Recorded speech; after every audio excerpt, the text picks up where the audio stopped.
तुम्ही बसा भाऊजी, या राऊजी बसा भाऊजी, कशी मी राखू तुमची महरजी, लाजचा फेकला. हा आवाज साऱ्या महाराष्ट्राच्या परिचयाचा आहे. लावणी सम्राज्ञी सुरेखा पुणेकर. गेलं एक तप सुरेखा पुणेकरांच्या अदेनं, त्यांच्या लावणीनं, त्यांच्या नृत्यानं साऱ्या महाराष्ट्राला वेड लावलंय. पण या लोकप्रिय लावणीच्या मागे आहे एका वेदनेची कहाणी. आज मी प्रयत्न करणार आहे ही कहाणी जाणून घेण्याचा. सुरेखाताई, आज मला तुमच्याशी अगदी मोकळेपणाने बोलायचंय. ही मुलाखत आहे, अगदी विसरून जा. आपण गप्पा मारणार आहोत आणि तुमचं यश महाराष्ट्राने बघितलेलं आहे. हो, तुम्ही आज खूप लोकप्रिय आहात.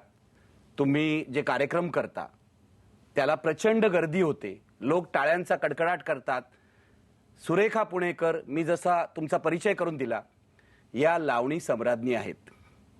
पण तुम्ही ह्या सम्राज्ञी बनल्या आहात त्यापाठी एक खडतर प्रवास आहे. मला सांगा, जेव्हा आज तुम्ही रंगमंचावर नृत्य करता, रंगमंचावर गाणं गाता, अदा करता, तेव्हा तुमच्या मनात काय येतं? म्हणजे हे सगळं यश आहे ते बघून तुम्ही सुखावता की आपला जुना काळ, खडतर प्रवास तुम्हाला आठवतो? खडतर प्रवास तर आठवणारच, कारण मला माझे गरिबीचे दिवस आठवतात. माझी आई आणि माझे वडील पुणा स्टेशनचे हमाल होते आणि माझी आई एक गरीब कुटुंबामध्ये वाढलेली आणि लहानपण तिचं पुण्यातल्या डेक्कन म्हणतात ते लकडी पूल, जिथं मडी गाडत होती त्या ठिकाणी तिचं झोपडं होतं तिच्या आई वडिलांचं. वडील कलाकार होते तिचे आणि आई सुद्धा कलाकार होती. तर अक्षरशः रात्रीचं मडं जळायचं आणि म्हणजे घरातनं हे आठी बहीण भावंडाचे म्हणजे तिथं असायचे. पण मला सांगा, तुमची आई, तुम्ही आता म्हणालात की हे मड्याचं काम करायची, पण कलाकार होती. म्हणजे काय होती? कलाकार म्हणजे ती चांगली गायिका होती, चांगली डान्सर होती. पूर्वीच्या काळामध्ये नाचत नव्हते, गवळणी तमाशातले छान म्हणायची, गाणी वगैरे चांगले म्हणायची. पण हे तिच्यामध्ये कुठून आलं? आई वडील कलाकार होते ना तिचे. तिचे आई वडील कलाकार होते. मग ते काय करायचे?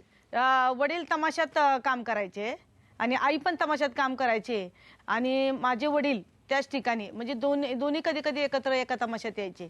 रामानामा लवळेकर, तुम्हाला सांगते सरस्वतीबाई कोल्हापूरकर, आर्यभूषण, ह्या ठिकाणी ते कधी कधी एकत्र यायचे. मग माझे वडील पुणा स्टेशनचे हमाल असल्यामुळं पण कलाकार चांगले होते. माझे वडील नाचायचे. पण म्हणजे ते दिवसा हमाली करायचे आणि संध्याकाळी ही सगळी कला? हा, संध्याकाळी ही सगळी कला आणि कलेची खूप हौस. मग हमाली करता करता ही कला आणि एवढे केस होते माझ्या वडिलांचे. एवढे पूर्वी पुरुष नाचत होते ना, तसे माझे वडील नाचत होते. मग असं करता करता दोघांचं प्रेम झालं. मग दोघ जण एकत्र राहायला लागले. मग माझ्या आईला 9 मुलं झाली. आम्ही 9 बहिणी आणि 1 भाऊ, म्हणजे 10 मुलं झाली. 10 मुलं झाली. त्याच्यातनं 5 मुली आणि 1च मुलगा जगला आणि बाकीच्या गेल्या. असं करता करता पूर आला. 1 मुलगी झाली माझ्या आईला. हा, माझ्या आईला 1 मुलगी झाली आणि पूर आला. पूर आल्यानंतर सगळं त्यांचं ते लकडी पुलावरचं सगळं ते वाहून गेलं. डेक्कन लकडी पूल सगळं वाहून गेलं. मग त्यांना पूरग्रस्तामध्ये स्वारगेटला एक चाळ नंबर 70 खोली नंबर 6 पूरग्रस्तांची छावणी. हा, पूरग्रस्तांची छावणी म्हणजे घरच मिळत होती. त्याला होतं 6 रुपये भाडं. म्हणजे माझा जन्म खूप मागचा, म्हणजे त्याच्या पुराच्या नंतर कितीतरी वेळाने माझा जन्म झाला. स्वारगेटला या सगळ्या झोपड्या होत्या, बैठ्या चाळी होत्या. याच्यातलं तुमचं आयुष्य कसं होतं? कारण तुम्ही 5 बहिणी आणि 1 भाऊ. आयुष्य तुमचं कसं होतं? आमच्या आईला की नाही असं हाडीवरण झालं होतं हिचं कमरेला. तर आमच्या वडिलांना डॉक्टरने सांगितलं होतं की हिला कप दारू द्या, म्हणजे ती आग असती. हाडीवरण ते हाडकाला दुखणं जे असतं त्याला आग असते. आमच्या आई बाटलीने दारू प्यायला लागली. वडील पण दारू प्यायचे आणि आई पण दारू प्यायचे. मग आमच्या घरी सतत कलाकार यायचे. चिंतामण आयरेकर म्हणून एक कलाकार होते. चिंतामण वळतीकर, चिंतामण आयरेकर आणि कोंडीबा टाकळीकर माझे वडील. वळतीकर बाजूला गेला आणि आयरेकर चिंतामण तो माझ्या वडिलांच्या सोबत आला. आपण दोघं तमाशा काढू. माझे वडील काय म्हणले, कोंडीबा टाकळीकर सह चिंतामण आयरेकर असा तमाशा मंडळ आपण काढायचं. तर त्याने काय केलं, सगळं लिहून घेतलं. सेन्सॉर बोर्डात आला इकडे मुंबईला आणि त्यांनी चिंतामण आयरेकर सह कोंडीबा टाकळीकर केलं. मग असे माझे वडील चिडले ना, इतके त्यांची शिव्यागाळ, म्हणजे मैत्री खात्यात मित्र होते ते चांगले. पण तरी पण म्हणे चला जाऊ द्या, एकामेकाला शिव्या द्यायचे.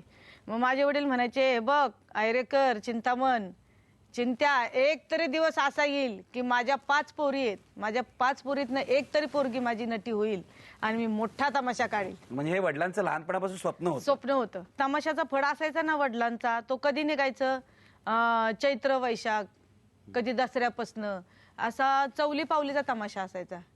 माझी एक मोठी बहीण नाचायची, आई, वडील पण असायचे. मग एखाद्या चावडीतनं राहणं, मग चावडीतनं राहणं असल्यानंतर सगळ्या घरी मागून आणायचं.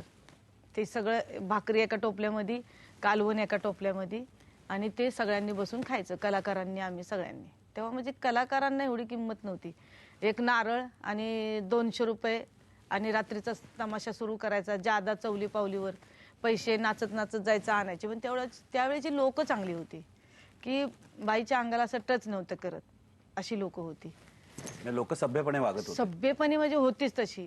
आणि तो जादावरचा तमाशा, कोणी बी म्हणायचं या ना आज आमच्या गावात करा ना, या ना आमच्या वाडीला करा ना, असं बैलगाडीचा तमाशा आमचा. मग परत 4-5 महिने घरी यायचं, पाऊस काळाचे 4-5 महिने, चैत्र वैशाख झाला, ज्येष्ठ श्रावण, हे आमचं घरी, म्हणजे चांगलं दिवाळीपर्यंत घरी असायचो. मग धुण्या भांड्याची कामं धरायची. धुण्या भांड्याची कामं? हा, आदिनाथ सोसायटीमध्ये मी, लता माझी मोठी बहीण, त्याच्यापेक्षा मोठी बेबी, आणि त्याच्यापेक्षा मोठी शोभा, आम्ही 4 जणी. मी तशी 8-9 वर्षाची, 7-8 वर्षाची असायचे. माझ्या आईनी सगळ्यांना शाळेत टाकलं, पण मलाच नाही टाकलं. बाकीच्या बहिणी शाळेत गेल्या, सगळ्या मला कधी शाळेत टाकलं नाही. पहिली, दुसरी आणि तिसरीच्या वर कोणी शिकले नाही, कारण पैसेच नसायचे आणि बाहेरगावी जाणं सारखं. त्या बी कशा बशा शाळेत गेलेल्या आहेत, उगाच आपलं ढकलून पास केल्यासारखं. 5-6 महिने बाहेरगावी राहायचं. पण तिसरीच्या वर कोणीच गेलं नाही. पण तुम्हाला का शाळेत पाठवलं नाही? काय माहिती, मी तिला विचारायचे, आई तुम्हाला का ग शाळेत नाही टाकली, काय झालं काय माहिती, अशी म्हणायची. मग असं करता करता मग धुण्या भांड्याची कामं धरली की एक 10-12 कामं धरायचो आम्ही, बेबी, लता आणि मी, आणि शोभा मोठी.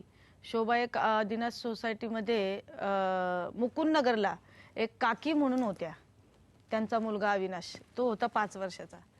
मग 5 वर्षाचा मुलगा माझी मोठी बहीण सांभाळायची. तिचं वय काय होतं? हिचं वय असेल की 18-19. अच्छा. ती सांभाळायची. आणि त्या काकी जायच्या कामाला.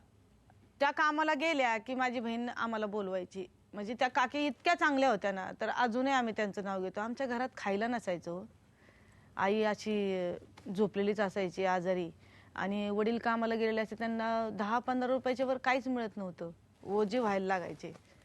आणि आम्ही तिथे गेलो ना की आमची बहीण गरम गरम चपाती करणार, शेंगदाण्याची चटणी करणार आणि आम्हाला खायला देणार. आम्ही गपागप 2-2, 3-3 चपात्या खायचो आणि आम्ही तिकडनं निघून यायचो. पण तुम्हाला कुठे या वयात असं 8-9 वर्षाचे तुम्ही आहात, लहानपणी असं वाटलं नाही की ही कसली कामं आपण करतो? राग नाही आला, कंटाळा नाही आला? नाही, परिस्थिती तशी होती ना, घरात गेलं तर खायलाच नाही. आणि आईचं तर काही खरंच नव्हतं, आई सारखी ह्याच्यामध्ये असायची, वडील बी दोघंही सारखेच असायचे. मग घरात मध्ये कधी कधी बटर आणि काळा चहा असं करून पिलेलोय आणि झोपलेलोय तेवढ्या ह्याच्यावर.